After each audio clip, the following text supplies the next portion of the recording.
2014년에 개봉되었던 신은 죽지 않았다라고 하는 영화가 있습니다. 하버드 출신 의사 밍왕의 실화의 바탕을 두고 있습니다. 그리스도인 신입생이 무신론자 철학 교수에 맞춰서 논쟁하는 가운데 하나님의 존재를 증명하는 과정을 그려낸 작품입니다.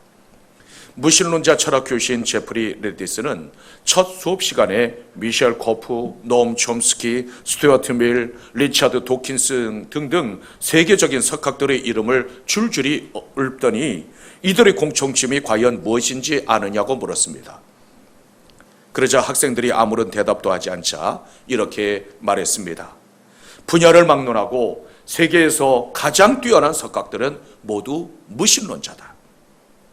이어서 종이를 나눠주면서 신은 죽었다라고 쓴 뒤에 사인하라고 요구했습니다. 하나님의 존재를 부정할 수 없었던 조시 휘튼이 반론을 제기했습니다. 그러자 자존심이 상한 교수는 수업 시간에 3번 20분간 시간을 줄 테니 신은 살아있다고 하는 증명을 하라고 했습니다. 만약 증명하지 못하면 낙제시킬 것이라고 엄포를 놓았습니다. 낙제를 하면 자신이 꿈꾸던 진로를 선택할 수 없게 될는지도 모릅니다. 조슈와 가까운 사람들은 그 과목을 포기하고 다른 광자를 수강하라고 조언했습니다. 주인공은 갈등하지만 교수와 학생들 앞에서 신의 존재를 증명하기 위해서 고군분투합니다.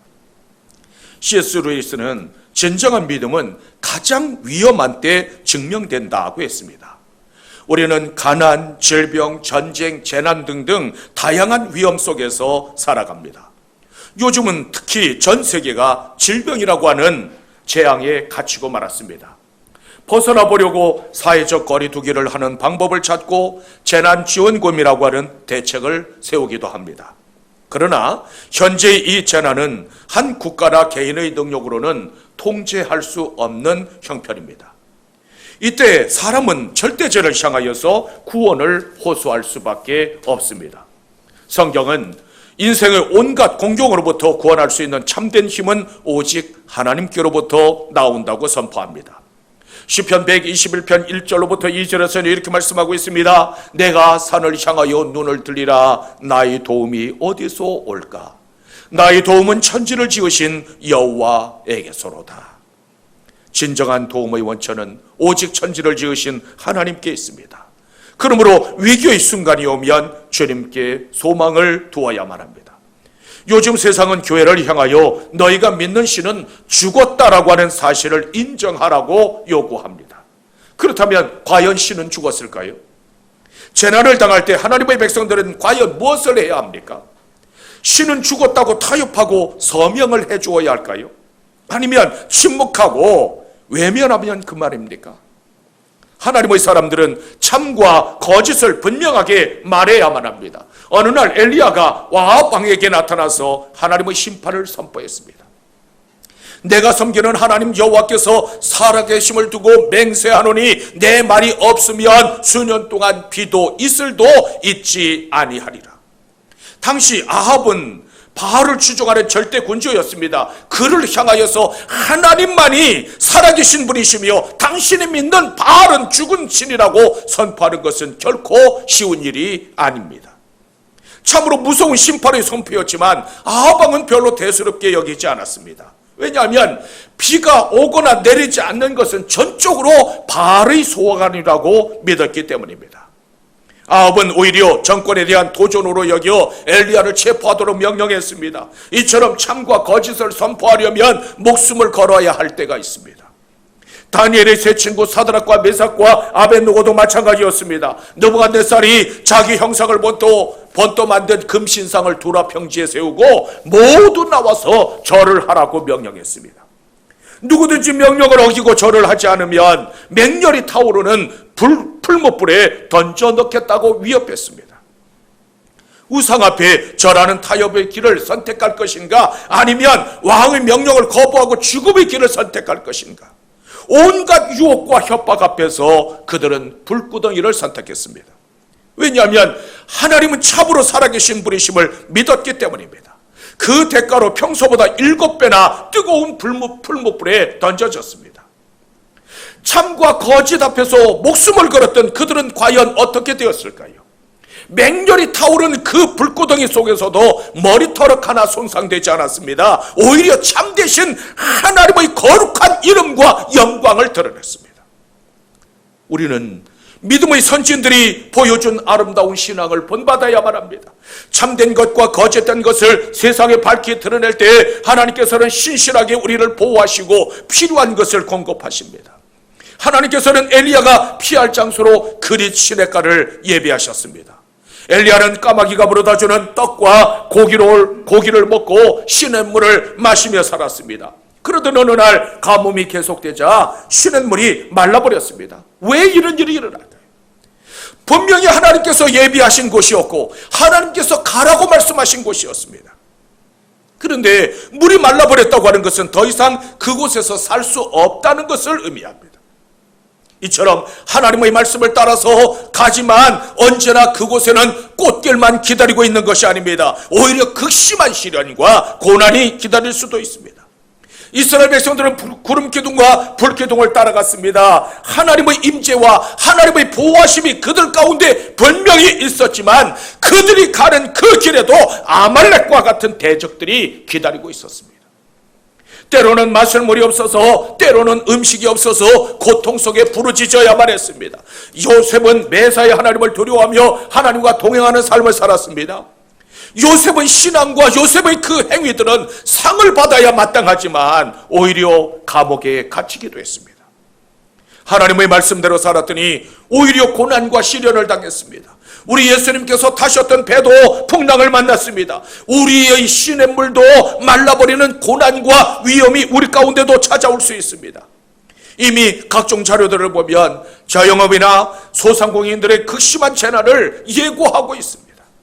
그러나 우리를 향하여서 다가오는 대적이 있다 손치더라도 여러분 두려워하지 마십시오.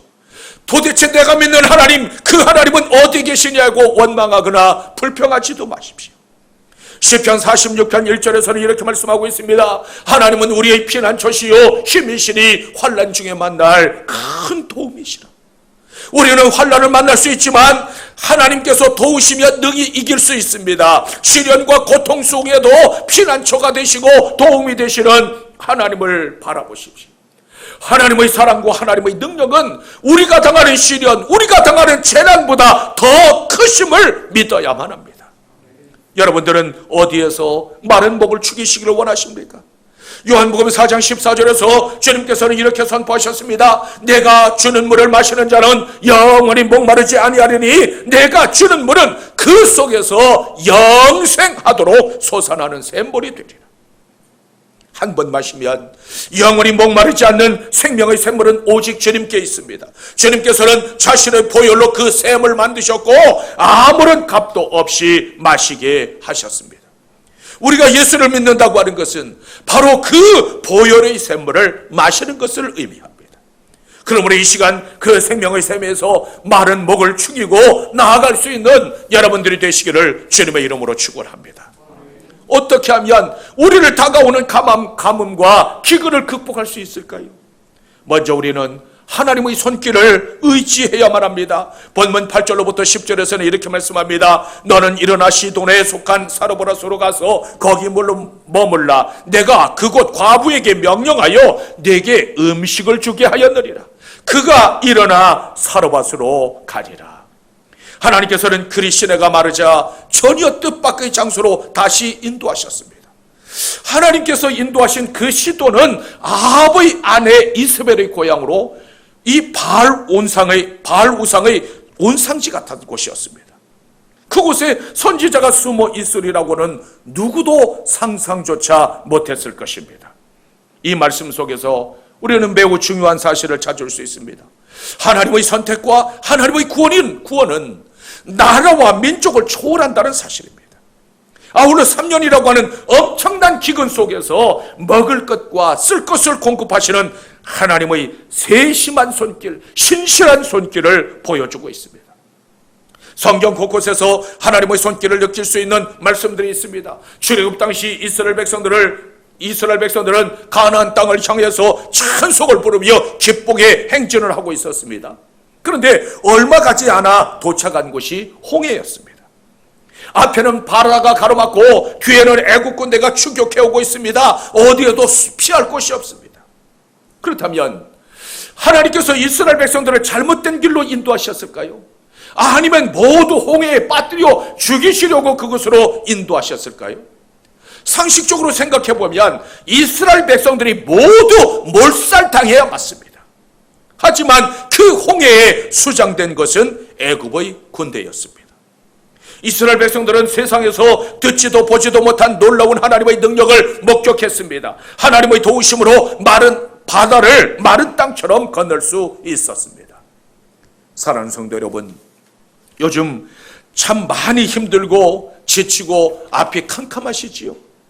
하지만 하나님께서 우리를 절대로 내버려 두지 않는다는 사실을 의심하지 마십시오. 하나님은 우리의 필요를 아시며 능력의 손길로 도우시는 분이십니다. 그분은 우리의 필요를 채우시고 궁핍함을 아시고 공급하시는 분이십니다. 위기에 처할 때면 피난처와 쉴 곳을 예비하시는 분이십니다. 하나님의 손길은 조금도 지체되거나 늦는 법이 없습니다.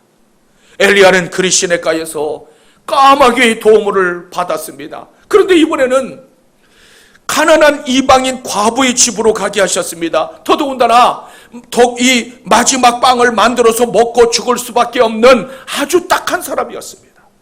이쯤 되면 우리는 질문할 수 있습니다. 하나님, 아니 어떡하지, 어쩌자고 이렇게 이 시내를 마르게 하십니까? 이곳에 하나님께서 비를 내려주시면 되지 않겠습니까? 하나님, 이 가까이에 요단강이 있는데 왜 그 먼 곳까지 가라고 말씀하십니까? 그곳에는 우상단지가 천지에 널렸는데 왜 그곳으로 보내십니까? 얼마든지 묻거나 불평할 수 있었지만 엘리야는 아무것도 묻지 않고 순종했습니다. 사랑하는 성도 여러분, 주께서 시키는 대로 하면 죽을 것 같고 주께서 하시는 말씀대로 따라하면 망할 것 같고 우리 주님께서 인도하시는 대로 따라가면 실패할 것 같지만 그래도 묻지 말고 신뢰하십시오. 히브리서 11장 8절에서는 이렇게 말씀하고 있습니다. 믿음으로 아브라함은 부르심을 받았을 때 순종하여 장래 기업으로 받을 땅에 나갈새 갈 바를 알지 못하고 나아가니라. 아브라함은 어디로 가는지조차 알지 못한 채 하나님의 말씀을 따라갔습니다. 그 결단이 아브라함을 믿음의 조상으로 만들었습니다. 혹여 도저히 감당할 수 없는 시련에 봉착했다면 하나님의 손길을 의지하십시오. 모든 고난과 모든 환난 가운데 주께서 능력의 손길로 함께 하시기를 주님의 이름으로 축원합니다. 또한 우리는 오직 하나님께 맡길 수 있어야만 합니다. 본문 13절로부터 14절에서는 이렇게 말씀합니다. 엘리야가 그에게 이르되 두려워하지 말고 가서 내 말대로 하려니와 먼저 그것으로 나를 위하여 작은 떡 한 개를 만들어 내게로 가져오고 그 후에 너와 내 아들을 위하여 만들라. 이스라엘 하나님 여호와의 말씀이 나 여호와가 비를 지면 아래 내리는 날까지 그 통의 가루가 떨어지지 아니하고 그 병의 기름은 없어지지 아니하리라 하셨느니라. 성문에 이르렀을 때 나뭇가지를 줍고 있는 한 여인을 만났습니다. 누가 봐도 아무리 또 봐도 그 사람이 하나님께서 준비한 사람처럼 보이지 않았습니다. 오히려 누군가의 도움이 있어야만 겨우 목숨을 연명할 수 있는 아주 딱한 여인이었습니다. 하지만 하나님의 섭리는 그 가난한 여인을 통해서 나타났습니다. 엘리야는 그 초라한 여인에게 물을 좀 달라고 했습니다. 그 여인이 물을 가지러 갈 때 다시 불러 세우더니 나를 위해서 떡 한 조각을 가져오라고 했습니다. 그러자 이 여인이 정색을 하더니 자기 곤궁한 처지를 털어놓았습니다. 당신의 하나님 여호와께서 살아계심을 두고 맹세합니다. 나는 떡이 없고 다만 통에 가루 한 움큼과 병에 기름 조금 남아있을 뿐입니다. 지금 나뭇가지 두어를 주워다가 나와 내 사랑하는 아들을 위하여 음식을 만들어 먹고 그 후에는 죽으려고 했습니다. 내일을 전혀 기대할 수 없는 참으로 딱하고 가혹하고 절망스러운 상황에 있는 사람이었습니다. 어쩌면 엘리야가 요구한 그 떡 한 조각은 그 여인과 사랑하는 아들에게 있어서 마지막 남은 전부였습니다. 이처럼 하나님께서는 가장 소중한 것, 우리에게 마지막 남은 그 하나를 요구하실 때가 있습니다. 그러나 여러분, 조금도 낙심하지 마십시오. 왜냐하면 이미 하나님께서는 더 큰 축복과 은혜를 숨겨두셨기 때문입니다. 그런데 왜 이처럼 무리하고 어려운 요구를 했을까요? 그 이유는 믿음의 연단이었습니다. 약속을 믿고 온전히 맡길 때 주시는 하나님의 축복을 가르쳐 주시기 위함이었습니다. 아브라함도 이러한 믿음의 연단을 받았습니다. 어느 날 하나님께서 아브라함을 찾아오시더니 말씀하셨습니다. 아브라함아, 아브라함아, 내 아들, 내 사랑하는 독자 이삭을 데리고 모리아 땅으로 가서 내가 네게 일러준 한 산에서 그를 번제로 드리라. 얼마나 비정하고 냉정하고 잔인한 말씀입니까? 이삭은 아브라함에게 있어서는 자기 자신의 생명보다도 더 소중한 존재였습니다. 그런 아들을 불태워서 번제로 드리라고 했을 때 그 아버지의 심정은 어땠어요? 틀림없이 하늘이 무너지고 심장이 멎는 아픔과 고통을 느끼지 않았을까요? 창세기 22장 1절에서는 그 사건을 이렇게 말씀하고 있습니다. 하나님이 아브라함을 시험하시려고 그를 부르시니라. 분명한 사실은 참으로 가혹하고 냉정했지만 그것은 시험이었습니다. 마침내 아들을 장작더미 위에 올려놓고 칼을 빼서 내려 찍으러 하자 하나님의 음성이 다시 들려왔습니다. 아브라함아, 아브라함아, 그 아이에게 손대지 마라. 네가 네 아들 내 독자까지도 내게 아끼지 아니하였으니 이제야 내가 하나님을 경외하는 줄 아노라.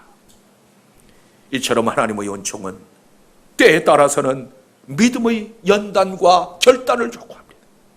믿음의 연단을 통과하면 아름다운 하나님의 축복을 맛보게 됩니다. 가루 한 움큼과 조금 남은 기름은 사르밧 과부의 이야기만이 아닙니다. 우리 모두의 이야기일 수도 있습니다. 어쩌면 재난의 시대를 만난 우리 모든 형편이 이와 같습니다. 그렇다면 이 문제를 어떻게 해결할 수 있을까요? 공중에 나는 새 한 마리를 먹이시고 틀에 핀 백합화 한 포기를 입히시는 우리 하나님 앞에 맡겨야만 합니다. 모든 것에 풍족하신 하나님께 맡기는 그 방법 외에 다른 길이 있을까요? 사르밧 과부가 하나님의 약속을 믿고 온전히 맡겼을 때 기적이 일어났습니다. 비가 다시 오는 날까지 가루톤과 기름병이 마르지 않았습니다. 지금 당면한 문제가 어떤 것이든지, 여러분들이 처한 상황이 어떻든지 오직 온전히 하나님 앞에 맡기십시오. 주께서 내일의 삶을 책임지시는 놀라운 은혜를 베푸시기를 주님의 이름으로 축원합니다. 또한 우리는 하나님의 은혜를 받아야만 합니다. 본문 15절로부터 16절에서는 이렇게 말씀하고 있습니다. 그가 가서 엘리야의 말대로 하였더니 그와 엘리야와 그의 식구가 여러 날 먹었으나 여호와께서 엘리야를 통하여 하신 말씀같이 통에 가루가 떨어지지 아니하고 병의 기름이 없어지지 아니하니라. 예수님께서는 이 사건을 이스라엘에 많은 과부가 있었지만 은혜 받은 과부는 사렙다의 한 과부뿐이었다고 해석하셨습니다. 사르밧 과부는 하나님의 말씀을 도저히 따를 수 없는 형편이었습니다. 이제 내일이면 죽을 수밖에 없는 그런 상황에 있었지만 그 여인은 텅 빈 가루통을 바라보지 아니하고 하나님의 약속을 믿고 끊임없이 채워질 하나님의 능력을 믿었습니다. 선지자를 통하여 들려온 하나님의 말씀을 온전히 신뢰하자 놀라운 은혜를 베풀어 주셨습니다. 하나님께서는 가고 오는 세대에 기적과 축복을 예비하시고 누군가에게 그 놀라운 은혜를 경험하게 하십니다. 그렇다면 누가 은혜와 축복의 역사를 경험할 수 있을까요? 가나 혼인잔치에서 주님의 말씀에 순종하여 항아리 아귀까지 물을 채운 하인들이 있었습니다. 그들은 주님께서 말씀하신 대로 그것을 연회장에게 떠다 주었습니다. 성경은 그 사건을 이렇게 기록했습니다. 연회장은 물로 된 포도주를 맛보고 어디서 났는지 알지 못하되 물도온 하인들은 알더라. 하나님의 은혜와 축복은 주님의 말씀을 온전히 믿고 의지하는 자들에게 나타났습니다. 그렇다면 주님께서 은혜를 베풀어 주시고 또 기적을 행하시는 이유는 과연 무엇 때문일까요? 그것은 너희가 바로 그 은혜와 축복과 기적의 주인공이 되라는 말씀입니다. 엘리야나 사르밧 과부는 모두 보잘것없는 사람이었습니다.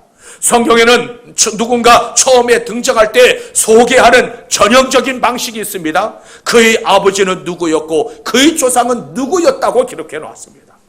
대부분 그렇게 기록되어졌습니다. 그런데 여러분, 엘리야에 대한 기록은 다만 디셉 사람이라고만 밝혀놓고 있습니다. 그는 지극히 평범한 사람이었다는 사실을 암시하고 있습니다. 야고보서 5장 17절에서는 엘리야는 우리와 성정이 같은 사람이라고 했습니다. 그도 우리처럼 피곤하면 지치기도 하고 위기에 처하면 낙심에 빠지는 사람이기도 했습니다. 주여 나를 죽여달라고 했던 사람이기도 했습니다. 하지만 그를 통하여 하나님 되심을 보여주셨습니다. 하나님께서는 세상을 미련한 것들을 택하셔서 지혜 있는 자들을 부끄럽게 하시는 분이십니다. 하나님께서는 약한 것을 택하사 강한 것들을 부끄럽게 하시는 분이십니다. 사람은 지혜가 있고 능력이 있는 자를 택합니다. 하지만 하나님은 정반대로 택하십니다. 목동 다윗을 택하셔서 이스라엘의 주권자로 세우셨습니다. 사도로 부르심을 받은 제자들도 대부분 어부들이었고 천대받는 세리였습니다. 이처럼 약하고 낮은 자들을 택하셔서 은혜와 기적을 베푸시는 하나님이십니다. 우리가 비록 연약하지만 우리를 통하여서 영광을 드러내시기를 원하시는 하나님이십니다. 그러므로 하나님의 말씀에 응답하고 나아감으로 은혜와 축복과 기적의 주인공이 되시기를 주님의 이름으로 축원합니다. 미국의 어느 대학에서 실제로 일어났던 일화가 있습니다. 한 학생이 수업 시간에 그만 지각을 하고 말았습니다. 강의실에 들어가 보니까 칠판에 수학 문제 두 개가 적혀 있었습니다. 그 학생은 그게 숙제인 줄 알고 노트에 적었다가 집에 돌아와서 열심히 풀었습니다. 두 문제 중에 한 문제는 풀었는데 한 문제는 도저히 풀 수가 없었습니다. 다음날 교수를 찾아가서 이렇게 말합니다. 교수님, 어제 내어주신 과제 가운데 한 문제는 풀었는데 한 문제는 도저히 풀 수가 없었습니다. 그러자 오히려 이번에는 그 담당 교수가 깜짝 놀랐습니다. 그 이유는 그 문제들은 아인슈타인도 풀지 못한 문제라고 적어놓은 문제들이었어요. 여러분, 만약 감당할 수 없는 문제를 만나면 여러분들은 어떻게 하시겠습니까? 여러분들은 하나님 앞에 어떤 모습으로 서시기를 원하십니까? 어느 시대나 고난과 어려움은 있었습니다. 혹독한 가뭄을 만나고 재난을 당해도 낙심하거나 실망하지 마십시오. 나는 힘이 없고 연약하다고 하는 사실 때문에 절대로 포기하지도 마십시오. 우리는 내가 당하는 재난보다, 나를 덮쳐오는 그 모든 고난보다 더 크신 하나님을 믿고 의지하고 나가면 됩니다. 어쩌면 이번 이 코로나 재앙이 지나가고 나면 교회는 더 큰 영적 가뭄의 때를 맞이할 수도 있습니다. 그러나 하나님께서는 이 가뭄의 때를 위하여서 하나님의 교회와 하나님의 사람들을 이미 준비하고 계십니다. 길을 예비하시고 세심한 손길로 인도하시는 하나님을 온전히 신뢰하십시오. 지금도 하나님 보좌 우편에서 우리를 위하여서 이 역사를 주장하시고 운행하시며 사람들을 찾으시는 주님을 바라보십시오. 여러분들의 가로통과 여러분들의 그 기름병에도 하나님의 은총과 축복과 기적이 임하기를 주님의 이름으로 축원합니다.